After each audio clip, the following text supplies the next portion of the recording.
Shalom everyone, मसीह यीशु में आप सबकी सलामती हो। आज हम एक बार फिर बहुत ही खूबसूरत और ख़ास टॉपिक के साथ आपके सामने हैं। इशाए रब्बानी, the Lord's table, holy communion. कई दफ़ा हमने देखा है कि ईमानदार ये सोच कर के आई एम नॉट वर्दी इस मेज़ में शामिल नहीं होते। Why do you think devil has created so much controversy in both of the very important elements, which is tithing and this holy communion, the Lord's table. Around this table, devil has created so much controversy because both of these are the elements of spiritual warfare. और इब्लीस नहीं चाहता कि हम उस बरकत के प्याले में से पिएं, उस ज़िंदगी को अपने अंदर लें और खुदा का रूह हमारे अंदर काम करे और हम वो बरकत को, उस रेवलेशन को अंडरस्टैंड कर सकें, उसे पहचान सकें और बहुत सारी बीमारियों से, तकलीफ़ों से, दुखों से जो सलीब पर यीशु ने जान देकर हमारी खातिर रोग ख़त्म कर दिए, उन रोगों से हम बचे रहें, महफूज रहें और एक बावकार और एक अच्छी सेहतमंद डिवाइन हेल्थ, उस सीक्रेट को समझ जाएं, उस डिवाइन हीलिंग को रिसीव करने वाले हों। इब्लीस ये नहीं चाहता। मैं ईमान रखती हूँ कि आप आज इस रेवलेशन को अगर रिसीव कर लेंगे तो डेफिनेटली आपकी ज़िंदगी फिर पहले जैसी नहीं रहेगी। हालेलुया। हम ये सोचते हैं कि आई एम नॉट वर्दी और मैं आज इस मेज़ में शामिल नहीं हो सकता। तो आपको क्या लगता है कि हम अपने कामों से वर्दी होते हैं या अनवर्दी होते हैं? पौलुस रसूल गिलतियों के खत 2 बाब और उसकी 16वीं आयत में कहता है, आदमी शरीयत के अमाल से नहीं बल्कि सिर्फ यीशु मसीह पर ईमान लाने से रास्तबाज ठहरता है। फिर रोमन्स 3:20, रोमियो का खत 3 बाब उसकी 20वीं आयत में भी यही लिखा है, क्योंकि अमाल से कोई बशर उसके हुजूर रास्तबाज नहीं ठहरेगा। हालेलुया। तो ये बात तो डन हो गई है कि हम अपने कामों से, हम अपने एक्शन से कुछ भी ये साबित नहीं कर सकते कि आज मैं लायक हूँ और आज मैं लायक नहीं हूँ। क्या हम अपने आप को वर्दी समझते हैं उस वक्त कि जब हम मेज़ में शामिल होते हैं? ऐसा हरगिज़ नहीं है, क्योंकि खुदावंद का लहू जो कि सलीब पर बहा, उसकी वो कुर्बानी, the sacrifice of Jesus, the blood of Jesus which was shed on the cross, वो लहू जो सलीब पर बहाया गया, वो हमें इस लायक करता है, वो हमें इस काबिल करता है, वो हमें वर्दी करता है कि हम इस मेज़ में शामिल हो सकें और वी स्टैंड बिफोर हिम। आमीन। हम उसे अब्बा कह के, हम खुदा को, उस बाप को अब्बा कह के पुकार सकते हैं यीशु मसीह के जान देने की वसीला से कि उसने सलीब पर जान दी, हमारी खातिर वो कोड़े खाए, हमारी खातिर वो मार खाई। हालेलुया।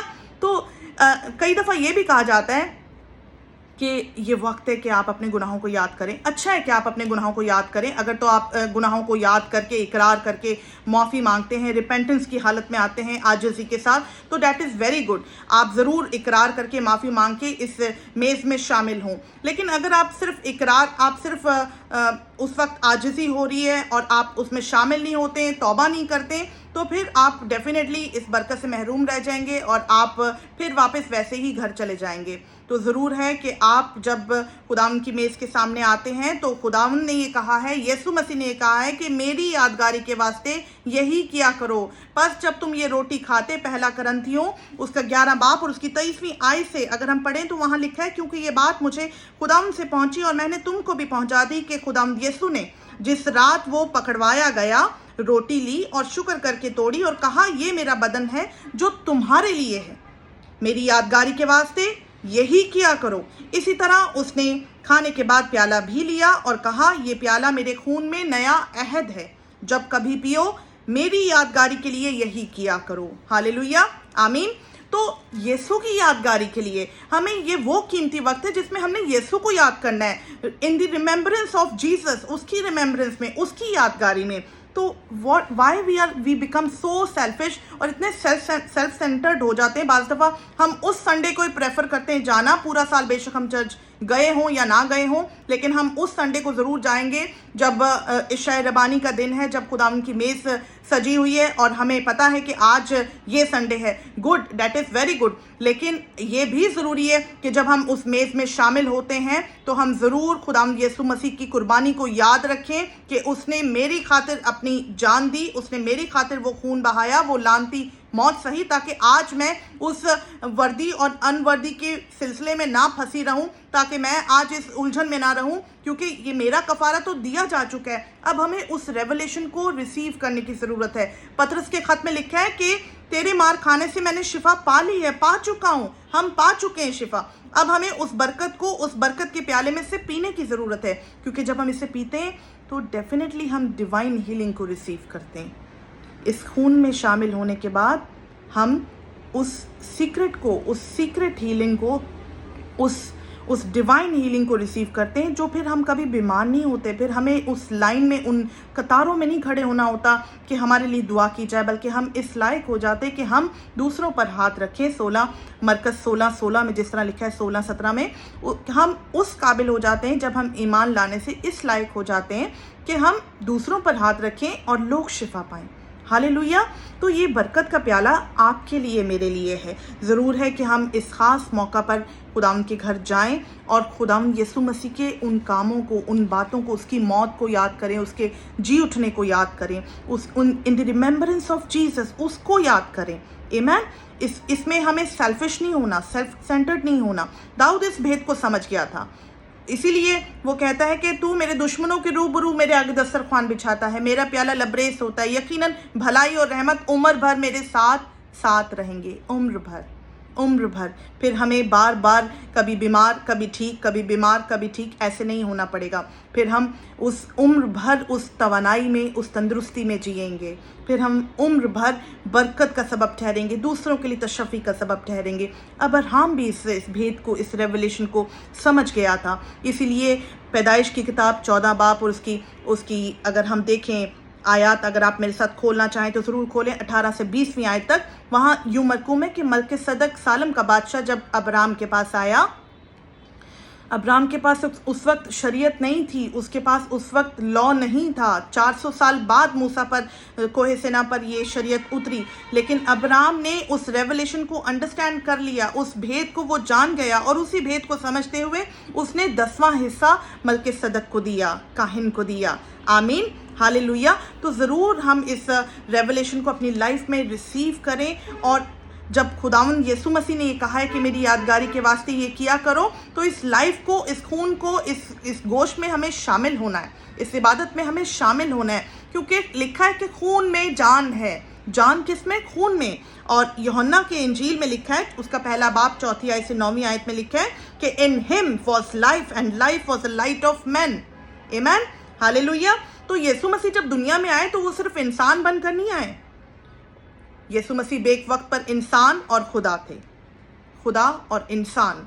और खुदा जब हमारे लिए खुदावंद यीशु मसीह कुर्बान हुआ तो उसके लहू में जान है, उसके लहू में ज़िंदगी है, और परमेश्वर का जीवन हमारे अंदर, हमारे शरीर में काम करने लगता है जब हम उस लहू में से पीते हैं, जब हम उसके बदन में से खाते हैं, उस रोटी में से तोड़ते हैं। तो फिर हमारे अंदर एक कुदरत काम करती है, उसकी, परमेश्वर की कुदरत काम करती है, और हम यहोवा की कुदरत में जीते हैं, और हम उस कुव्वत से भर जाते हैं ताकि हम गालिब आ सकें, ओवरकम कर सकें शरीर की उन सारी कुव्वतों पर, डार्कनेस की उन सारे जितने प्लान्स हैं, सारे वो डर्टी बीमारियों के प्लान्स हमारे लिए बनाए गए हैं इब्लीस ने, उन सबको कैंसिल कर सकें, ओवरकम कर सकें, और फाते ज़िंदगी गुजार सकें, क्योंकि हमारा यीशु फाते खुदावंद है। उसने मौत पर फतह पाई और मौत का बरमला तमाशा किया। हालेलुया। मौत पर फतह पाई और तीसरे दिन मुर्दों में से जी उठा और फिर आसमान पर चढ़ गया, और आज बाप के दाहिने हाथ बैठा है और मेरी और आपकी शिफायत कर रहा है। हालेलुया। और अब वो जल्द आने वाला है,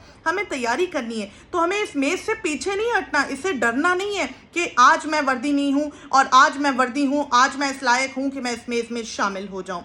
हालेलुया। इस कम्युनियन को लेकर, होली कम्युनियन को लेकर आप बोल्ड हो जाते हैं, आप डिसीजन ले सकते हैं, आपके अंदर बोल्डनेस, दिलेरी आती है इस खून और गोश्त में शामिल होकर, और आप हेल्दी और स्ट्रांग हो जाते हैं। ज़रूर है कि आप इस खून और गोश्त में शामिल हुआ करें। डेली अगर आप सुबह उठकर खुदाम की हजूरी में बैठते हैं तो अपने दिन का आगाज़ इस यादगारी, कुछ भी लेकर, रोटी लेकर, पानी लेकर, आप उसे बरकत दें, उसे मसा करें, और खुदाम, और दिन का आगाज़ खुदाम की रोटी और उस यादगारी से करें, उसके सेक्रीफाइस को याद करके करें। आप देखें कि आपकी ज़िंदगी कैसे बदलेगी, कैसे आप ट्रांसफॉर्म होंगे, और फिर आप पहले जैसे नहीं रहेंगे, क्योंकि यीशु ये नहीं चाहता, खुदा ये नहीं चाहता, खुदाम की हरगिज़ मर्ज़ी नहीं है कि आप बीमार रहें। खुदाम ये चाहता है कि आप तंदुरुस्त रहें और आप दूसरों के लिए हमेशा बाबरकत रहें। Who can partake in it? हर वो शख्स जो यीशु के खून को, उसकी कुर्बानी को पहचान लेता है, जो ईमान रखता है, बिलीवर कैन टेक, जो ईमान रखता है। इसलिए हम इसे कॉमन थिंग समझ के अगर लेंगे तो वो उनके लिए लिखा है कि नामुनासिब तौर पर, कि कॉमन थिंग समझ के, रोटी और पानी समझ कर इसे नहीं, इसमें मैं समझ कर इसमें नहीं शामिल होना, बल्कि यीशु की यादगारी में, यही जानकर कि यीशु हमारे लिए कुर्बान हुआ, हमने इसमें पार्टेक करना है। ये कोई मिस्टिकल वे नहीं है। It is not the mystical way for non believers to connect them with Lord, कि हम उन्हें खुदा के साथ कनेक्ट कर लें और किसी को भी नॉन बिलीवर को इस रोटी और गोश्त में, इस खून और गोश्त में शामिल कर लें और कहें कि अब आप खुदा के साथ कनेक्ट हो गए। नो, जब तक आप ईमान नहीं रखेंगे, जब तक आप उसकी उस सलीब को नहीं पहचानेंगे, जब तक आप उसकी उस कुर्बानी को नहीं समझेंगे। इसीलिए लिखा है, इसी सबब से बहुत सारे बीमार हैं, तुम में बहुत सारे बीमार हैं, तुम में और कुछ मर भी गए। हम जब इस चीज़ को, इस रेवलेशन को समझ लेंगे तो फिर हम वक्त से पहले नहीं मरेंगे। हम वक्त पर अपनी पूरी उम्र के साथ जो खुदाम ने डिसाइड किया है उसके मुताबिक हम खुदाम के पास जाएंगे और हम मसीह में सोएंगे, मरेंगे नहीं बल्कि सोएंगे। हालेलुया। तो ज़रूर है कि आप इस भेद को समझें। वर्दी और अनवर्दी एक छोटी सी लाइन है जो हमें डिसाइड करनी है कि हम आज इस मेज़ में, जब मेज़ को देखकर भी हम उसके सामने नहीं शामिल हो रहे, ज़रूर है कि हम आजिज़ी करें और पतरस की तरह हम यीशु के सामने, जैसे उसने कहा कि मैं आजिज़ होता हूँ, मैं इस लायक नहीं हूँ, तू मुझसे क्यों कह रहा है, मैं नहीं कर सकूँगा, लेकिन यीशु ने फिर उसे ही चुना अपनी खिदमत के लिए। उसने कहा कि जा मेरी भेड़ें चरा। आमीन। तो ज़रूर है कि हम इस भेद को समझ सकें, हम इसमें शामिल हो सकें। Unworthy is the one who partake in it as common thing, not the one who has recently sinned। अगर आपने कोई गलती की है, कोई गुनाह किया है, कोई ख़ता हुई है, तो आप ये वक्त है, ये ख़ास मौका है, इकरार करके, माफ़ी मांग के, रिपेंटेंस की हालत में आकर तौबा करके इसमें ज़रूर शामिल हुआ करें। खुदावंद आप सबको बरकत दे। आप ज़रूर